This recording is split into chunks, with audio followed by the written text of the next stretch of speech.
Assalamualaikum warahmatullahi wabarakatuh. Jumpa lagi dengan saya Ahmad Kardiman di Adkar Channel.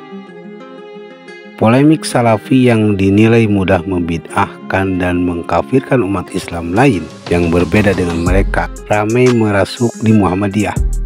Sementara di dalam Nahdlatul Ulama NU ramai polemik nasab Ba'alawi setelah Kiai Imaduddin Utsman Al-Bantani membongkar nasab Ba'alawi para habib di Indonesia bukan keturunan Nabi Muhammad SAW. Dalam Muhammadiyah sebenarnya sejak Juni 2021, Ketua Pimpinan Pusat Muhammadiyah dan Guru Besar UIN Sunan Ampel Surabaya, Profesor Syafiq Amugni sudah menyinggung varian Muhammadiyah Salafi atau Musa agar jangan jadi benalu di internal Muhammadiyah. Baru-baru ini, isu Salafi di dalam Muhammadiyah mencuat kembali setelah kelompok yang mengklaim diri sebagai Salafi mengomentari ceramah Ustadz Adi Hidayat soal musik. Para pemuka agama Salafi gencar mengharamkan musik. Tidak sedikit pengikutnya yang membagikan potongan ceramah Ustadz Salafi yang mengharamkan musik. Sebelum menyampaikan tentang hukum musik dalam Islam, menyampaikan terlebih dahulu bagaimana sikapnya secara pribadi terhadap musik. Pertama, saya menyampaikan sikap sebelum menyampaikan hukum. Sikap saya terhadap musik karena saya senang dan cinta Al-Quran dan berharap menjadi bagian dari ahli Quran. Maka posisi saya menjauhi musik karena saya tidak suka musik. Gelombang musik tidak sama dengan gelombang Al-Quran. Itu poin saya, kata dalam sebuah video yang diunggah oleh akun Indonesia Mengaji dan dikutip republika.co.id pada hari Rabu 8 bulan 5 2024. Menambahkan, adapun terkait hukum musik mesti jujur, sampaikanlah bagaimana pandangan ulama tentang hukum itu. Walaupun punya sikap berbeda terhadap pandangan ulama tersebut, hukum harus tetap disampaikan. Menjelaskan bahwa hukum mengenai musik menurut pandangan ulama ada 3 aspek. Ada yang mengharamkan musik secara mutlak, ada yang menghalalkan musik secara mutlak, dan ada yang menghalalkan musik dengan catatan. Menjelaskan bahwa sama seperti perbedaan pandangan ulama mengenai kunut pada sholat subuh. Muslim yang melaksanakan kunut memiliki dalilnya sendiri. Begitu juga Muslim yang tidak menggunakan kunut memiliki dalilnya sendiri. Antum mau kunut boleh, tapi antum sampaikan dalil yang tidak kunut, supaya nanti saat ada orang yang tidak kunut, antum mengerti. Anda tidak kunut boleh, tapi ketika Anda tidak kunut pun harus disampaikan dalil yang kunut bagaimana, supaya tidak mencela ketika orang menunaikan kunut, kata Pemuka agama atau ustaz dari Salafi tetap mengharamkan musik tanpa menyampaikan ada dalil ulama yang juga menghalalkan musik dengan catatan atau tidak dengan catatan. Seiring dengan ramainya Salafi mengomentari ceramah Sekretaris Umum Pimpinan Pusat Profesor Abdul Mukti mengirim pesan kepada jajaran jamaah Muhammadiyah agar bisa mengelola masjid sendiri agar tidak dikuasai kelompok lain. Meski tidak disebutkan yang dimaksud kelompok lain itu siapa oleh Profesor Mukti, namun pakar sosiologi agama dari Universitas Islam Negeri UIN Sunan Kalijaga Yogyakarta, Abdul Faiz Aziz menyebutkan bahwa baru-baru ini muncul kelompok keberagaman yang sering disebut dengan Salafi masuk ke masjid-masjid NU dan Muhammadiyah dengan tujuan mengembalikan praktik keberagaman yang benar menurut mereka dan sesuai dengan praktik keislaman zaman Nabi Muhammad SAW dan Salafus Soleh. Menurut Faiz, kaum Salafi tersebut menyasar masjid-masjid NU dan Muhammadiyah karena dua organisasi keislaman ini menjadi penguasa mazhab keberislaman di Indonesia. Kelompok Salafi ini memiliki semangat dakwah dan mencoba memberikan alternatif penjelasan dari keislaman yang dipraktekkan NU dan Muhammadiyah. Secara perlahan, kelompok Salafi ini merebut ruang masjid, meski belakangan NU dan Muhammadiyah memiliki ragam reaksi atas munculnya kelompok Salafi. Ustadz Abdul Somad atau yang biasa disebut masyarakat dengan panggilan UAS juga berkomentar bahwa kelompok Salafi Wahabi ini kerap membid'ahkan orang yang berbeda pendapat dengan mereka. Salafi Wahabi mirip dengan Muhammadiyah.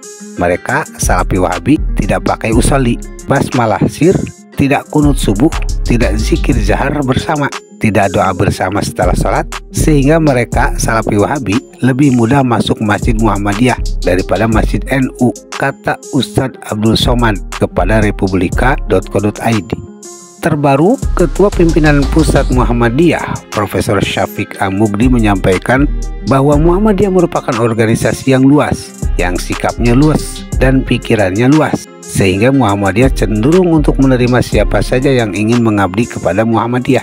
Tetapi jangan sampai keterbukaan Muhammadiyah itu kemudian dimanfaatkan untuk mengganggu Muhammadiyah, termasuk menyerobot aset yang sebenarnya milik Muhammadiyah, kata Profesor Syafiq saat diwawancarai Republika.co.id di Aula Masjid At-Tanwir PP Muhammadiyah.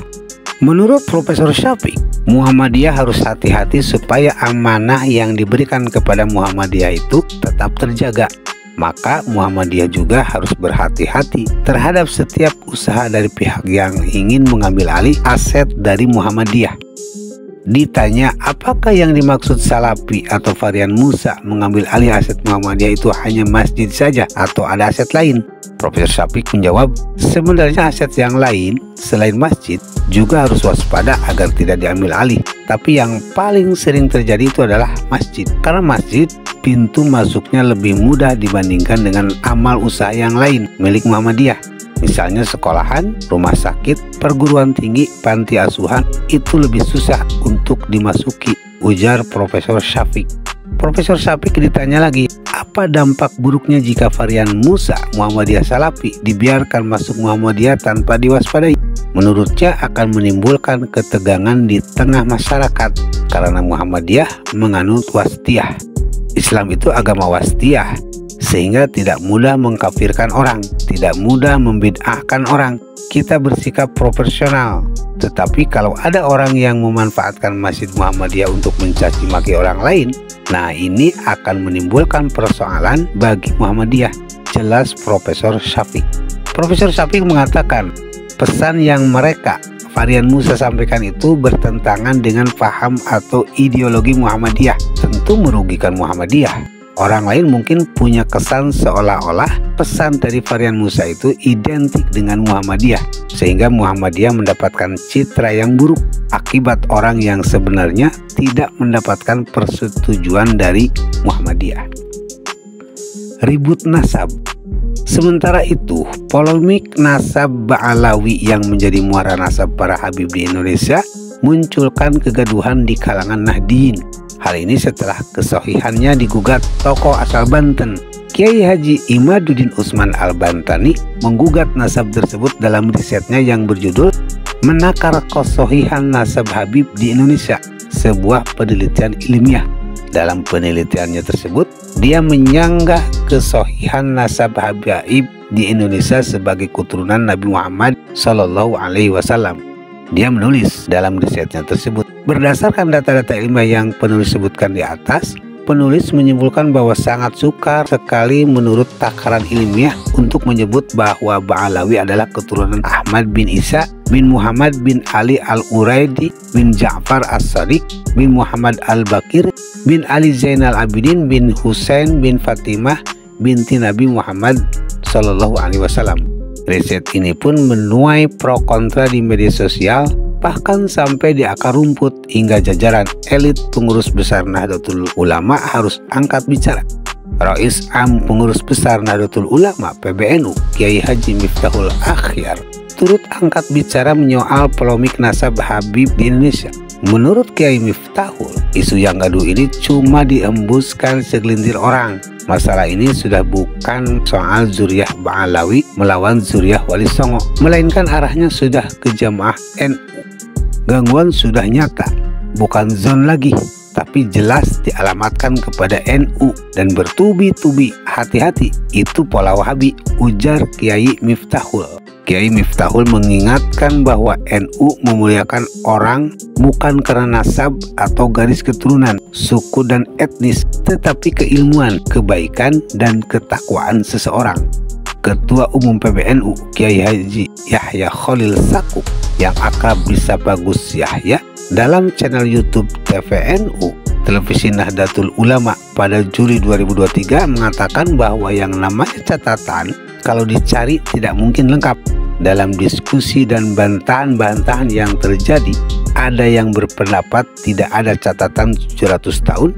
Ternyata setelah diteliti, tidak ada catatan hanya 100 tahun dan seterusnya. Tapi yang namanya catatan tidak mungkin lengkap. Tidak mungkin bisa betul-betul lengkap dan berurutan. Pencatatan itu membutuhkan tradisi tersendiri, dan tradisi mencatat di lingkungan Islam itu baru, apalagi di lingkungan Arab, kata Gus Yahya. Maksud Gus Yahya menjawab penjelasan Kiai Imaduddin bahwa tidak ada catatan yang menjelaskan Habib atau Ba'alawi nasabnya sampai ke Nabi Muhammad SAW. Gus Yahya menjelaskan, meski catatannya tidak ada, tapi riwayat secara lisan atau oral dari mulut ke mulut itu ada. Kalau merujuknya hanya ke catatan, nanti nasabnya Nabi Muhammad SAW sampai ke Nabi Ibrahim, sumbernya dari mana? Nanti repot. Kalau nutfah nubuwah, dijelaskan Gus Yahya, dari laki-laki maupun perempuan martabatnya sama saja.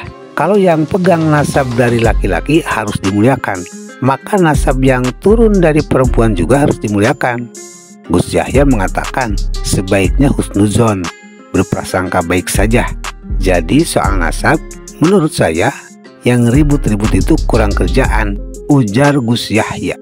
Ketua Pengurus Besar Nahdlatul Ulama PBNU, Kiai Ahmad Fahrur Raji, yang akrab disapa Gus Fahrur, menyampaikan bahwa meyakini Habib nasabnya tersambung kepada Nabi Muhammad SAW. Jadi percaya terhadap Habib keturunan Nabi Muhammad SAW tentu tidak masalah. Gus Fahrur mengatakan, kalau Kiai Imaduddin tidak percaya bahwa Habib keturunan Nabi Muhammad SAW, maka silahkan, tapi jangan mengatasnamakan NU. Wallahu a'lam bishawab. Assalamualaikum warahmatullahi wabarakatuh.